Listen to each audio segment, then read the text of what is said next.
With the right training and expertise, you can get skilled up and be very comfortable and confident on a cruising cat without putting you or your family in harm's way. So we're going to look at the essential skills you should master before you set off into the big blue and go cruising. G'day, I'm Brett Hodder from Multihull Central, and this is Sabbaticals.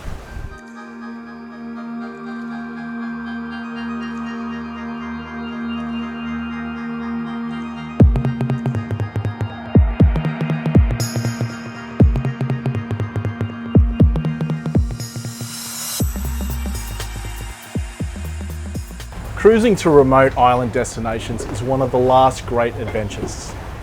Beautiful sandy beaches, no traffic, no phones, but no safety net. And while a modern cruising catamaran is the perfect vehicle to get you there, you're still at the mercy of Mother Nature. And sadly, I think the fear that this brings overcomes most people and prevents them even leaving the dock. Others don't bother to learn and just go out there, putting them in pretty precarious positions. But it doesn't have to be this way. Multihull Central's very own Brett Hodder has over 30,000 miles of experience cruising and delivering sailing catamarans around the South Pacific, Southeast Asia, Indian Ocean and the Southern Ocean. Okay, Brett from Multihull Central here in Sydney. Started sailing when I was 16, and as soon as I found that if an interaction between the wind and sails made you go forward, I was hooked from that day on. So eventually, after moving through boats, I got myself a nice catamaran and decided I'd do some sailing. Done a few deliveries throughout Australia, Pacific and Asia. Found the boats to be very strong, very reliable, and along the way I've learned a lot of easy techniques to make the boating enjoyable as well as safe. So with this particular situation, we've got a boat fairly close to our aft and another boat off our bow. We've got the breeze coming over our port side here. So in this sort of situation, we would spring off from the stern. So basically a line amidships from the cleat on the dock to our aft. And basically what we'll do is we'll just let go of the bow, apply a little bit of reverse propulsion on the outside motor, which just happens to be the starboard motor in this case. Basically we'll pivot off this line here on the aft, and that'll keep the boat pinned fairly closely to the dock, and the nose or the bow of the boat will just swing out. And once we're clear, we can apply propulsion and be underway. So it's important with offshore, if you're sailing for safety reasons, to know where your safety gear is located and those other people on board. So if you don't want your safety equipment buried under a bed or buried up forward, if someone does go off the side, it's going to take them 5 minutes to dig out the equipment. Same thing with your fire extinguishers. Make sure they're ready, accessible, and all that first aid. Know how to use it and when to use it. If you have to do a man overboard, the main thing is that you pick up the person who's gone over the side with the boat stopped and into the wind. So basically it's a figure of 8 manoeuvre. So we go up, we do a tack, we never jibe, come back down, and while we're going down we will furl the headsail, do another tack, come back to the person in the water on a close reach so that boat can be stopped. With moorings and doing anchoring, it's always important, well especially with anchoring, to know what you're going to drop your anchor in. The chart will give you some sort of description if the bottom's either going to be sand, mud, and obviously you do not want to anchor in rock or coral. Your anchor will go down but you will not get it back up. So it's easy when other boats are already there that you can see how they're swinging. Find yourself some room to anchor in and do the correct procedures. Different boats will swing with different underwater features. Boats with full-length keels will sit in a tide, whereas some of the boats like catamarans who have a bit less surface under the water will move with the wind and the tide. Picking up moorings, those things, the mooring line, even though they're fairly well magnetic, they will aim for your propeller. So it's important to come up to your mooring line and not to go past it. Probably the most important thing is good communication between yourself and your crew. Once you've anchored with your catamaran, one of the better things that comes with your cats is the anchor bridle system. So it helps keep the boat more head to the wind. It forms like an equilateral triangle between the lines coming off the chain to your bows and across the bow. So it helps keep the boat steady into the wind. Most people know the rules of the road when they're on the navigating around Sydney in their cars. There are rules for when you're navigating on the harbour. Power gives way to sail, and then sailboats give way to other boats. So knowing who has to give way is very important. So lights at night, there's what they call the RYA buoy system. So at night time you see all these lights flashing in the harbour. You don't need to be daunted by them. They are there for a purpose, to help you stay out of the trouble. And it's important to recognise the characteristics of these lights while you're out there navigating at night time. Once you've got your mastered, you can handle your boat, you're quite happy putting sails up and down and want to do your first big trip. Either, it doesn't have to be from here to America, but just a nice easy one, maybe here to Brisbane, then from Brisbane up to Whitsundays. So passage planning is, just looking at your 4-day forecast, how far do you expect to go with that forecast, backup ports if something goes wrong. So if I was sailing north to Brisbane, my first backup port would be Port Stephens. All going well, then I'd look at Port Macquarie and maybe Coffs, and then into the Gold Coast. So just as you're going along, you're just maintaining it, doing all your checks for your boats. There's a lot of coastal, as in VMR, so your volunteer marine rescues and coast guards. They'll help you monitor your position up the coast, and they're quite friendly, and it's always a welcome sign to talk to someone on a radio.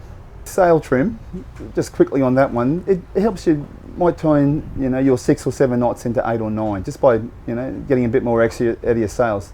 Economy in your car, more or less. You get the best fuel that's going into your sails is transferring into boat speed. I mean, as the wind increases, then you have to look at reducing the load on the sails. So by this we what we call reefing. Nothing to do with coral, it's to do with reducing the sail area of your sails. And this takes the load off the sails, takes the pressure off the boat, and in some cases you hardly lose any boat speed at all. This boat has what they call a single line reefing system, so where all you have to do is just ease the main halyard and just crank on either reef 1 in this case, or reef 3. And these are all suited to the different wind strengths. As soon as you untie and you're free from all the things of suburbia, you're on your own and virtually got to manage your own power. So with these boats, we have quite a fair bit of solar panels on the roof, nearly 900 watts, and all that gets transferred into our battery bank. So we have nearly 675 amp hours of battery. How you manage that system determines how long before you have to turn motors on or go into a port and plug back into the 21st century electricity grid. So things like at night time, just leaving lights off, maybe not turning on using the 240 power, just reducing your autopilot consumption. And all these boats have really good battery management systems just to let you know how much battery you're using, and then back as the sun comes up how much you can get charging again. Once you're underway, you're a long way from any sort of roadside assistance. I've never known for an RYA to come do a check on the water for a boat. With diesels in particular, they're quite easy to maintain. All they need is really just clean air and clean fuel, and they'll go forever. It's quite easy to understand the raw water intake, so the cooling side of the boat, and the fuel system. So if something happens, you can go downstairs and pretty much troubleshoot the engines yourself. They are very simple. Just have to understand clean fuel, and if the motor's not putting water out the side when we start up, well then you know that you have a cooling problem. So then we have to go down and check and start ticking off the boxes. Is the seacock open? Is the water line broken? Is the strainer full of dirt and mud and sand? Has a raw water pump lost an impeller? Has a belt came off? So all these little things you can just troubleshoot. I remember once bringing a boat back from Cairns and the engine was overheating, and I went down and I found out a fish had swum up the inlet pipe and had his tail just sticking out at the strainer. As soon as I pulled his tail out, the fish popped out and we were right to go again. So it's just a matter of going through the processes to find out where the blockage was. We have partnered with Pacific Sailing School to provide specialised sailing courses using the Royal Yachting Association syllabus, but on board cruising catamarans with super experienced catamaran skippers. My name's Terry Wise, Principal at Pacific Sailing School, and I run an RYA training centre at the Cruising Yacht Club of Australia. We've been there since 1978, and it's all about introducing new people to sailing and get them out sailing safely on the water. The RYA structure, which is the Royal Yachting Association, is an organisation based in the UK, which is the #1 training organisation in sailing in the world. We have 2,500 schools around the world.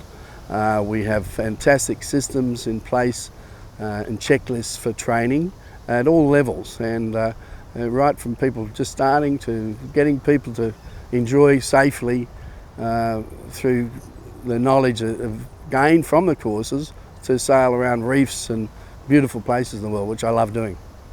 If you want to go cruising, it is so important to prepare yourself in not only buying a good boat, like a beautiful catamaran, but also the preparation of what gear you've got to have on board, what safety systems, know how to sail the boat, and be able to navigate wherever you can safely around the world, with not only for you but also for your partner on the boat, or to a limited degree some of your family. They might fly in, but it's so important to enjoy it safely and enjoy your boat, is to just have this checklist completed. 80% of your knowledge and preparation has got to be done before you leave the dock, and if you've got that, you're going to be confident. It's just becomes like driving a car up the mountains. It's easy to do.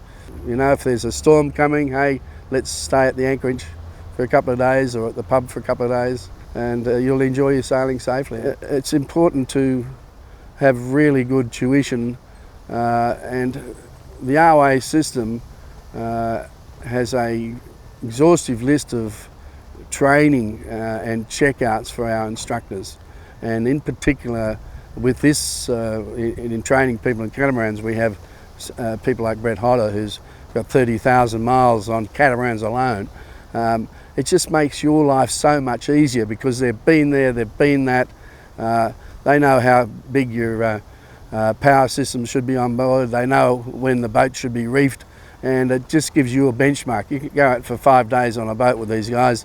You know, it just makes your life so much easier. It takes the guesswork out, really, and you're going to be confident and enjoy it because you know where the lines in the sand are. I've been chartering catamarans around the world for my sailing holidays for over 20 years. I was surprised how long it took for people to finally realise how fantastic they are, particularly for new people who've never sailed before. Bring the other half on the boat, and it's just beautiful area for entertainment. Do a couple of courses, they understand how the boat sails, park in a beautiful anchorage. It's a no-brainer. It's just it'll convert you. Once you're into cats, you never go back. So if you'd like to learn these skills and more on board a luxury cruising catamaran like the Seawind 1260 and our skipper Brett, or another highly qualified catamaran skipper, simply go to our page at the Multihull Central website and sign up for our Catamaran Academy resource page by clicking here. Or if you'd just like an introductory to our twilight races that we have here on Sydney Harbour, just like today, click here to learn more and come and join us for a sail.